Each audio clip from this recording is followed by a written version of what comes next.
I have outlived most of the people I started with. That is not a complaint. It is simply the arithmetic of being 89. Friends, colleagues, people I sat next to in classrooms 40 years ago. James, 4 years ago. My sister Margaret, 11 years ago. My closest friend from university, Eleanor Holt, 3 years before that. When you have been to as many bedsides and as many funerals as I have, when you have held as many hands in the last stretch, you begin to notice. Not a pattern exactly, but a recurring thing, a shape that appears at the end of most lives, the same shape. My name is Dorothy Sinclair. I was a teacher for 34 years, and I want to tell you about what I have seen from the people closest to death, what they regret, what they say when there is no longer anything to protect. It is almost never what people expect. Nobody says, "I wished I had worked more." Nobody says that. Not once, in all the years I have been at this, have I heard those words from someone looking back at the whole of a life. Nobody says, "I wish I had saved more money," or "I wish I had worried more about what people thought." What they say is something much simpler and much more difficult to have done something about. Before I tell you about the people I have sat with at the end, I want to tell you something about how I came to understand any of this. I was not a person who made her feelings easily known. I taught English and literature for 34 years. I was educated in a time and a household where feelings were private. You had them, you managed them, you got on with things. My mother, who was a practical woman from the north of England, believed that sentiment was something you handled the way you handled a cold. You didn't spread it around. You kept it to yourself until it passed. And so I became, very young, someone who communicated love sideways, through action, through precision, through showing up and doing the things that needed doing, not through the direct and simple words that might have made all the difference. I say this because what I have seen at the ends of lives, the thing that keeps appearing like the same stone in different water, is a version of exactly that. James, in his last weeks, he was in hospital for the final one, called me to his bedside on a Thursday afternoon in October. I sat beside the bed. He looked at me for a long time, the way he sometimes did when he was about to say something he had been carrying for a while. He said, "I did not tell you enough, what I meant." I said, "James, I knew." He said, "I know you knew, but I should have said it more." He died 6 days later. And I have thought about that sentence, "I should have said it more," almost every day since. James was not a man who struggled with words. He taught history for 30 years. He could talk about the fall of Rome or the causes of the First World War with equal facility. He was precise and clear, and his students loved him. But the specific words, the ones that were meant only for me, those came out less easily. Not because he did not feel them, because somewhere between the feeling and the saying, something got in the way. Pride partly, assumption partly, the sense that she knows. I have been here for 58 years. She knows. And she did know. I did know. But he was right that it would have been better said. He was right about that, and I think about it every morning when I see his photograph on the table near the window. My friend Eleanor. Eleanor was a formidable woman, ran a literature department at a university in Edinburgh for 30 years. Precise, rigorous, utterly brilliant, and kept people at a careful distance, as I did. We recognized each other in that. There is a particular kind of friendship that forms between people who are both highly capable and highly defended. You see each other's intelligence and you respect it. You see each other's walls and you respect those too. You do not push. You do not ask too directly. You meet at the level of ideas because ideas are safer than feelings. Eleanor and I had 40 years of that. 40 years of brilliant conversation about books and teaching and the state of the world. 40 years of careful, affectionate, admiring distance. When Eleanor was dying, she had cancer, she was 81, I flew to Edinburgh to see her. She was in a hospice by then, very thin, still sharp, still precise. I sat beside her for 2 days. We talked about things we had never quite said in 40 years of friendship. Old grievances, proud silences, the arguments we had carried past their useful lives. There was something about the hospice that made the pretense impossible. You cannot be impressive in a hospice. The body will not allow it. And when you cannot be impressive, you are left with what is actually true. At one point she said, "We wasted so much time being impressive." I laughed, she coughed. I handed her water. She said, "I mean it, Dorothy. We spent 40 years making sure people could not find the cracks, and the cracks were the best parts of us." I have thought about that nearly as often as I think about James. The cracks were the best parts of us. Eleanor died 3 days after I left Edinburgh. I was in the air when it happened. Her daughter telephoned. I sat on the plane and thought about those 2 days, the things we said that we had never said, the laughter that surprised both of us, the way I held her hand for an hour without either of us speaking, and it did not feel like silence, it felt like presence. And I thought, with a particular grief that I still carry, why did it take this? Why did it take the hospice and the cancer and the thinness and the knowing she was leaving for us to be this honest with each other? What were we saving the honesty for? My brother-in-law, Margaret's husband, Norman. He was a builder, quiet man, not given to talking about himself, worked every day of his life, was proud of it, expected his sons to do the same. His eldest, David, did. His youngest, Philip, did not. Philip became a musician, moved to another city, made Norman very uncomfortable for about 30 years. I watched that from the outside as Margaret's sister. I watched Norman not quite understand his son, watched him go quiet when Philip's music was mentioned, watched him find reasons not to attend. And I watched Philip carry the weight of a father who did not seem to approve, who attended David's milestones and was present at David's children's birthdays, and who was absent, in the particular way proud men are absent, from the parts of Philip's life he did not understand. It is a story as old as families, the parent who cannot quite reach the child who turned out differently, the child who keeps trying anyway, the space between them that nobody names but everybody feels.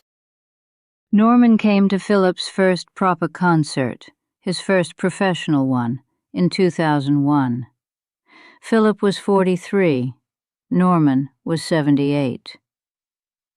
He sat in the second row. Philip saw him from the stage. Philip told me afterward that he nearly lost the thread of the performance entirely. He looked down and saw his father sitting there, this old man in a dark coat, straight-backed, and he had to look away quickly before the feeling undid him. Afterward, Norman came backstage. He stood in the doorway for a moment. Then he walked over to Philip and said, "I should have come sooner." That is all he said, Philip told me years later. He said those 4 words were worth 20 years of the silence. Norman died in 2004. He never said more than that, but those 4 words, Philip keeps them, still. I think about Norman often. He was not a bad man. He was a man formed in a time and a place that did not train men to say the tender things directly. He carried his love the way many men of his generation carried it, as action, as presence, as showing up, but not as words. And yet at the end, at 78, standing in a backstage corridor, he found the words, 4 of them, and they were enough. They were not everything. They could not retrieve the 30 years, but they were something. They were real, and Philip has them. Here is what I have seen, not from books, from sitting at the end of real lives. The biggest regret is not a failure of action, it is a failure of expression.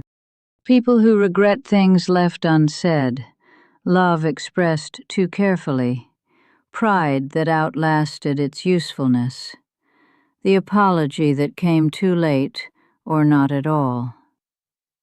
These are the things people carry to the end, not the career decisions, not the financial mistakes, not the house they did not buy, the words they did not say. I want to be precise about what I mean by this, because it is not simply about saying I love you more often, though that is part of it. It is about the specific, the particular. Not I love you in the general sense, but the way you read to the children on Sunday nights made me feel that we had built something real.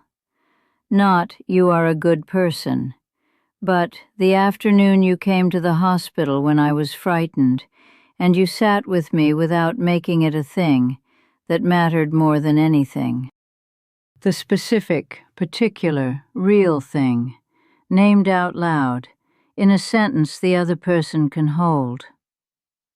That is what people regret not doing, not the grand declarations, the quiet, specific, irreplaceable ones. I was the queen of not saying things directly. I taught literature for 34 years. I was excellent at meaning things obliquely. James always said I could communicate in code when I wanted to. He was right, and the people around me knew I meant something, but they did not always know exactly what, and there is a difference. There is a difference between being loved in a way you can sense and being loved in a way you can hear. Both matter, but only one can be kept. Only one can be returned to in a difficult season and held like a letter. I had a student once, this was in the 1980s, a girl named Sarah, 17 years old, extraordinarily gifted writer. The kind of student who arrives once or twice in a teaching life if you are lucky. She wrote an essay on King Lear that I remember to this day. The argument was precise and brave and original. I gave it full marks and wrote in the margin, "This is the best piece of writing I have received in 20 years of teaching." She thanked me politely. We moved on. Years later, I received a letter from her. She was a novelist by then.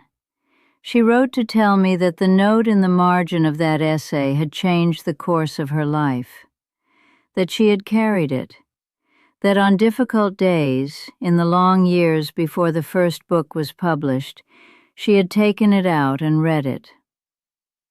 I sat with that letter for a long time. I had written 8 words in a margin, 8 words, and they had traveled 20 years and changed a life. 8 words, and I had not written more of them to the people who mattered most to me. My granddaughter Lily, she is 16. She came to visit me last month. We sat in the kitchen and I made her tea she did not want. She said out of nowhere, the way 16-year-olds do, "Gran, how do you know when you love someone enough?" I sat with it for a moment. I said, "You know when you cannot imagine a version of your life where you did not tell them." She looked at me, said, "That is actually really good." I laughed. "Thank you, Lily. I have been working on it for 89 years. She asked me then, the way young people ask when something catches them, "Did you always know that?" And I told her the truth. No, I learned it the hard way.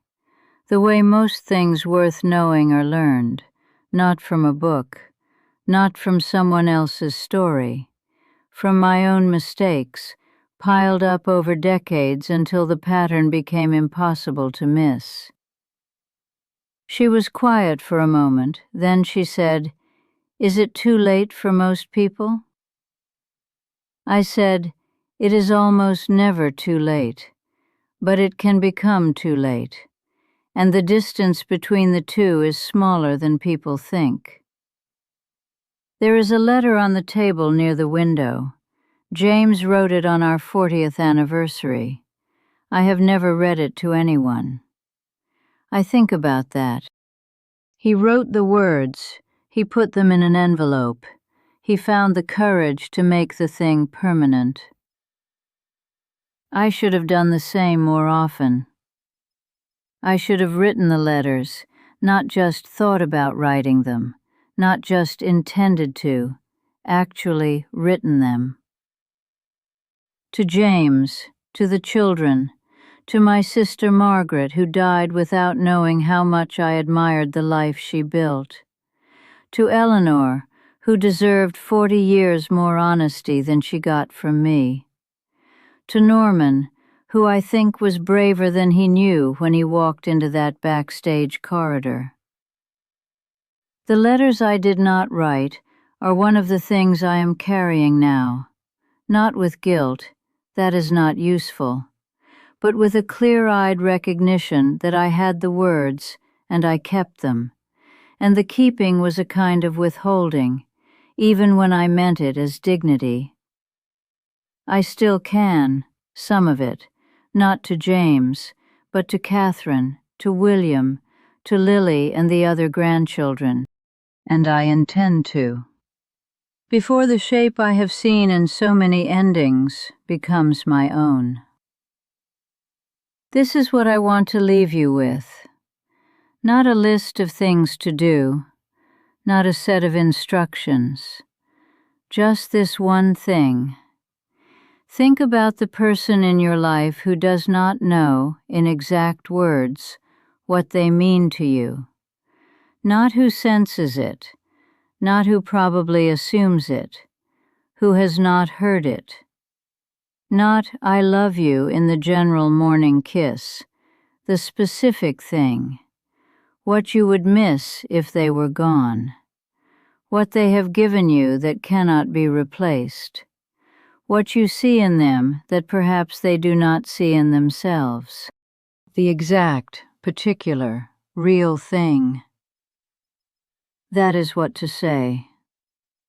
If you are waiting for a moment that feels right, I want to tell you plainly, from 89 years of living and decades of watching people reach the end of theirs, the moment does not come ready-made. You make the moment. You begin speaking, and then it is the moment. That is all. Begin speaking.